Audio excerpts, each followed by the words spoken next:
Swiss আল্পসের রোন হিমবাহে গবেষণা চালানো বিজ্ঞানীরা জানিয়েছেন ২৯ জুন এই বছরের গ্লেশিয়ার লস ডে পার করেছে Switzerland.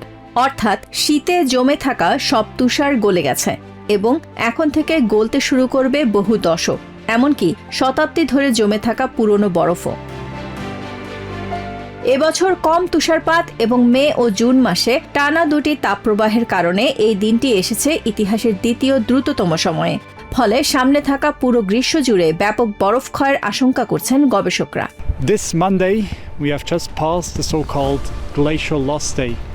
This day means that we have used up all the snow reserves accumulated during the winter season.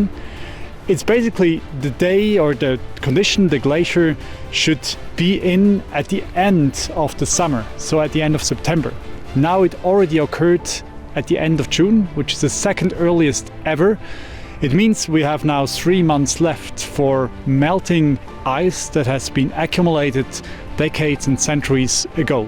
And this is really a worrying situation, so we will see massive ice losses again in this year 26. রোন হিমবাহের একটি পর্যবেক্ষণ কেন্দ্রে মাত্র 2 সপ্তাহের তাপপ্রবাহেই প্রায় 1.5 metre বরফ গলে গেছে। বিজ্ঞানীদের হিসেবে জুনের এই তাপপ্রবাহে সুইজারল্যান্ডের সব হিমবাহ মিলিয়ে প্রতি 6 সেকেন্ডে একটি অলিম্পিক আকারের সুইমিং পুল ভরার মতো পানি হারিয়েছে। The glaciers are in a very bad state at this time of the year. We've had a winter with little snow. We had first heat waves in May, and now we just come out of a very intense heat wave in June. This means we are almost as critical as in the record-breaking year 2022. হিমবাহের দ্রুত বিলীন হওয়া দৃশ্য দেখে উদ্বেগ প্রকাশ করেছেন পর্যটকরাও। প্রায় 50 বছর ধরে এই হিমবাহ দেখতে আসা জার্মান পর্যটক হ্যারি ব্লক বলছেন, জলবায়ু পরিবর্তনের বাস্তবতা চোখের সামনেই দেখা যাচ্ছে। জার্মানিতে এখনো অনেক মানুষ জলবায়ু পরিবর্তনে বিশ্বাস করেন না। তারা বলেন এটা শুধু আবহাওয়া, কিন্তু এখানে এসে আপনি নিজের চোখেই জলবায়ু পরিবর্তনের প্রভাব দেখতে পারবেন। এটাই জলবায়ু পরিবর্তনের বাস্তব চিত্র।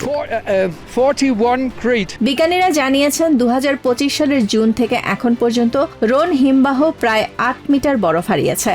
তাদের সতর্কতা, বৈশ্বিক উষ্ণতা ও ঘন ঘন তাপপ্রবাহ অব্যাহত থাকলে সুইজারল্যান্ডের হিমবাহগুলো আগামী বছরগুলোতে আরও দ্রুত বিলীন হবে। Nahid Sihan, TVN 24 news desk. New York থেকে সম্প্রচারিত TVN 24 টেলিভিশন বিশ্বজুড়ে বাঙালির কণ্ঠস্বর।